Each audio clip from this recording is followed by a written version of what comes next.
नरेंद्र दामोदर दास मोदी ईश्वर की शपथ लेता हूं कि भारत के संविधान के प्रति सच्ची श्रद्धा और निष्ठा रखूंगा।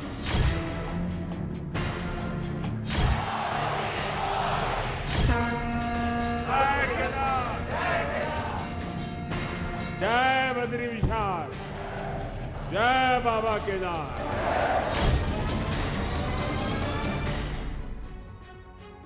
और आइए इस सिलसिले की करते हैं शुरुआत। केंद्रीय पर्यटन मंत्री जी किशन रेड्डी ने टीवी9 भारतवर्ष से खास बातचीत में कहा कि मोदी सरकार में हर सेक्टर में मिशन मोड पर काम हो रहा है। एक सेक्टर नहीं, हर सेक्टर का एक चेंज, एक मिशन मोड पर पूरा काम हो रहा है। आप जम्मू कश्मीर देखिए, जम्मू कश्मीर आज एक शांति है। जम्मू कश्मीर में हो, भारत में एग्जाम्पल लैंड ऑर्डर भी देख सकते हैं। जम्मू कश्मीर भारत में हो, नरेंद्र मोदी जी सरकार में आने से पहले बॉम्बे में ब्लास्ट बैटिंग होता था, हैदराबाद में होता था। पाकिस्तान का आईएसआई का गतिविधि हर शहर में रहते थे। पाकिस्तान मारने वाला, हम मरने वाला। अभी ऐसा स्थिति नहीं है। पाकिस्तान का जो आईएसआई का जो जड़ अलग अलग जगह था, हम वो जड़ को उखाड़ के फेंक दिया है। हम जीरो टॉलरेंस के साथ टेररिज्म के विषय पर हमारा सरकार काम करे। कि ग्रुप फोटोस में देखो, एग्जाम्पल छोटा सा विषय बताया, पीछे लाइन पे कोने पे भारत प्राइम मिनिस्टर ऐसा ठहरते थे। आज छाती तान कर पहले रो पे बीच में ठहरने वाला कोई प्रधानमंत्री है। 140 करोड़ जनता का रिप्रेजेंटेटिव बनकर आज दुनिया के सामने छाती तान कर हमारा प्रधानमंत्री ठहरते हैं। ये आज भारत में ये इम्प्रूव हो गया। ये भारत का इमेज है हर सेक्टर पे। एक गांव में रहने वाले महिला को बैंक अकाउंट खोलने से लेकर, एक गरीब घर में टॉयलेट बनाने के लेकर, एक वंदे भारत ट्रेन तक, एक नया एयरपोर्ट्स खोले तक, आज भारत हर सेक्टर पे विकास हुआ है। यही 9 साल का नरेंद्र मोदी जी सरकार का विकास के रास्ते पर और घरों के साथ एक दुनिया के अंदर, देश के अंदर एक घरों के साथ हम आगे बढ़ सकते हैं। जो रिलीजियस फैमिली पार्टीज का एजेंडा, उनका परिवार रहते हैं, उनका पार्टी भी नहीं रहता, परिवार रहते हैं। ऐसे फैमिली पार्टीज, परिवार पार्टीज मिलकर आज नरेंद्र मोदी जी के खिलाफ हम एक होते हैं, एक यूनिटी होते हैं। इतना बड़ा देश, इतना अलग अलग समस्या है, देश अभी दुनिया में एक नाम कमा रहे, अब विकास के तरफ हो रहे। ऐसे समय पर एक छोटे छोटे पार्टीज मिलकर हम नरेंद्र मोदी जी को अल्टरनेटिव बनेंगे, एनडीए को अल्टरनेटिव बनेंगे, हमारा परिवार का विकास करेंगे, हमारा परिवार का नेताओं को, बेटियों को, दामादों को हम राजनीति में ऊपर लाएंगे। ऐसा नरेंद्र मोदी जी का कभी अल्टरनेटिव ये लोग नहीं दे सकते हैं।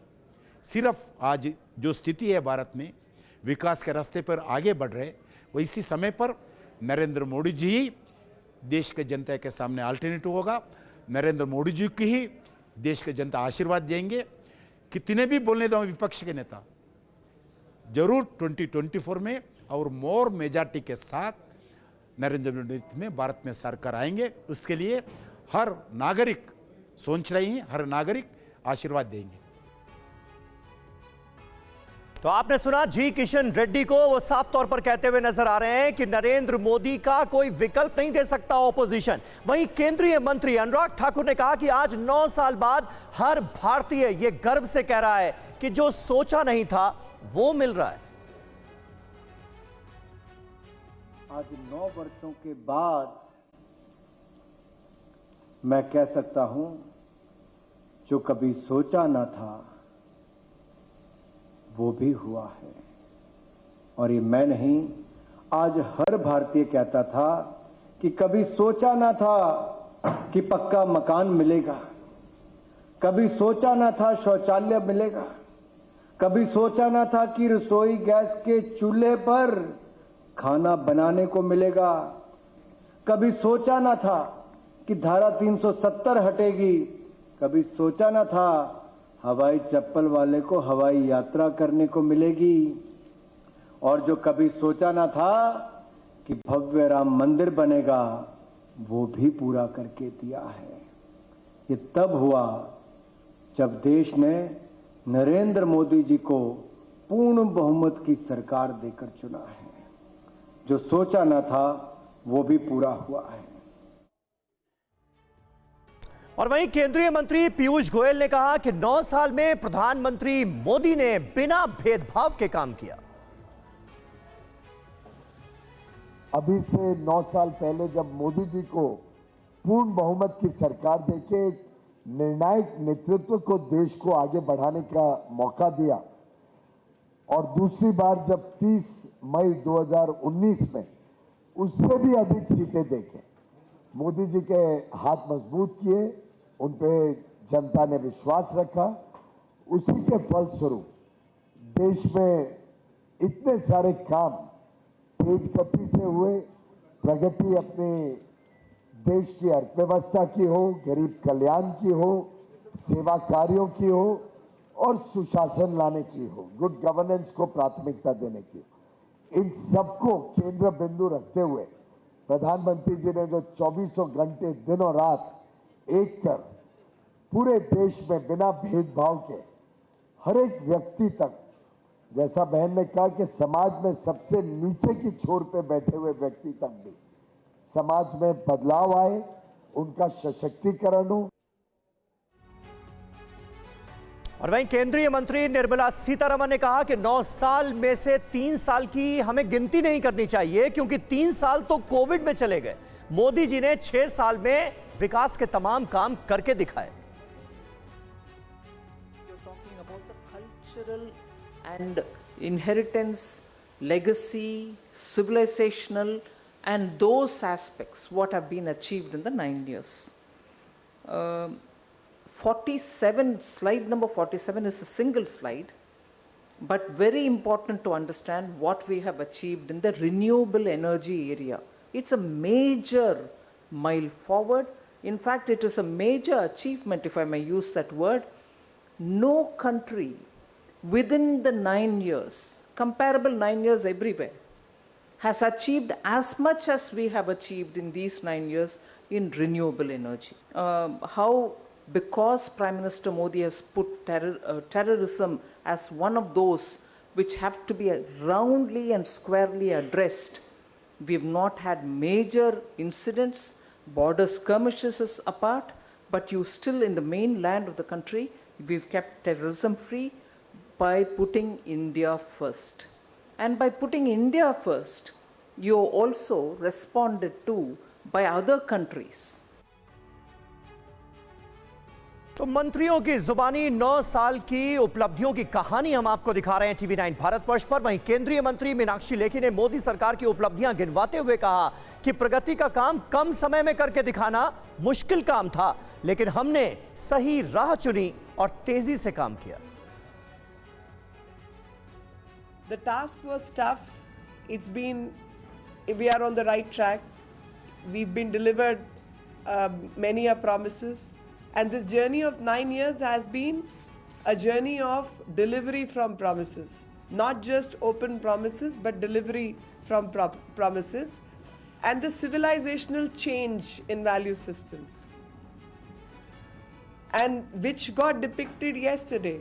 Nobody knew that a thing like Sangol existed in our country.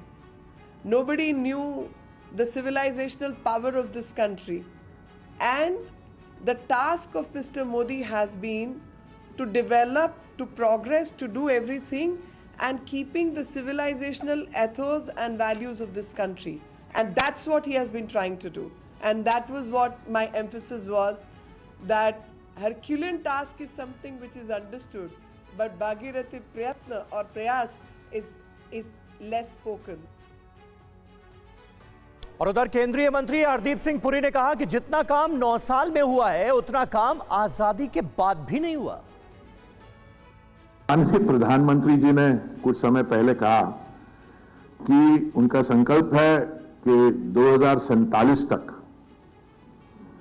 Bharat एक विकसित देश हो और सिर्फ विकसित देश ही ना हो, ये जो हमारा कॉलोनियल माइंडसेट है, जो हमें किसी और की चश्मे या दृष्टिकोण से चीजें देखने का, हमारी पूरी भारतीयता जो है, तो जैसे मैंने कहा कि ये 9 साल